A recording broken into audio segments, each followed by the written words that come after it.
두 종류의 지방세포가 존재하고 있죠. 하나가 칼로리를 축적하는 백색 지방이고요. 또 하나가 이제 칼로리를 연소시키면서 에너지를 내서 이제 체온을 이제 올려주고 유지하게 도와주는 갈색 지방입니다. 비만을 유발한다고 알려진 백색 지방은 3세 이하 유아기를 기점으로 그때 숫자가 한번 결정되면 절대 사라지지 않고 평생을 가게 된다는 것입니다. 유아기에. 말씀 중에 죄송한데 지금 저희 큰 아이가 8살이고 작은 아이가 5살인데요. 이 어린 아이들은 이미 다 지방 세포 수가 정해져 있다는 거네요. 네, 맞습니다. 그래서 우리가 3세를 전후해서 우리 지방세포의 숫자가 대부분 다 정해지고 그 이후부터는 지방세포의 크기가 커지는, 즉 몸집을 불리게 되는 그런 방향으로 나가게 되는데 그게 바로 소화비만으로 연결이 되는 거죠. 아니, 소화비만은 사실 아이 키우는 부모라면 정말 누구나 고민하실 텐데 이 균형 잡힌 영양소를 골고루 먹어야 한다.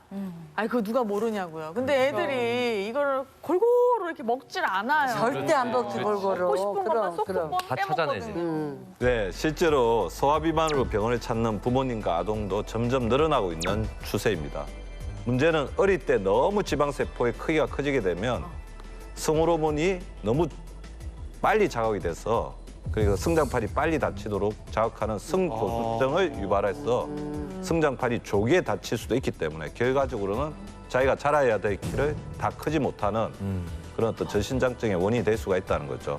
그만큼 요즘에는 중년 여성 못지않게 소화비만도 고민거리인데 이때 BNR17이 우리 몸에 있는 백색 지방에 어떤 영향을 미치는지 실험으로 좀 보여드리겠습니다. 영상에 보이는 알갱이를 지방세포라고 가정을 하고 BNR17을 섭취시켜 보겠습니다. 어떻게 줄어드는. 예, 보시면 어때요? 수는 달라지지 않았지만 예, 보시면 어때요? 수는 달라지지 않았지만 크기가 확연히 줄어든 게 보이시죠? 네. 그러니까 비만이라는 것은 어릴 때 숫자가 늘어난 지방세포가 이제 크기 성장을 하는 겁니다. 커져버려. 예, 실제로 비만인의 지방세포는 정상 체중인 사람에 비해 약 40%가 크다는 연구 결과가 있습니다. 그런데 이 BNR17 유산균이 백색 지방의 세포 크기를 줄인다는 연구 결과가 있습니다. 10주간 쥐에게 BNR17 유산균을 섭취하게 했더니 칼로리를 축적해 비만을 유발하는 백색 지방 세포가 35% 감소한 것을 확인할 수 있었다고 합니다. 아, 그래요. 예. 그런 만큼 이 BNR17이 여러 곳에서 인정을 받았다면서요? 네, 맞습니다.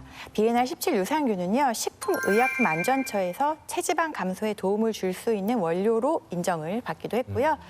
2018년 미국에서 열린 영양기능원료 대회에서도요, 체중 관리 부분 올해의 원료상을 수상한 데 이어 한국의 노벨상이라고 불리는 장영실상까지 수상을 했다고 합니다.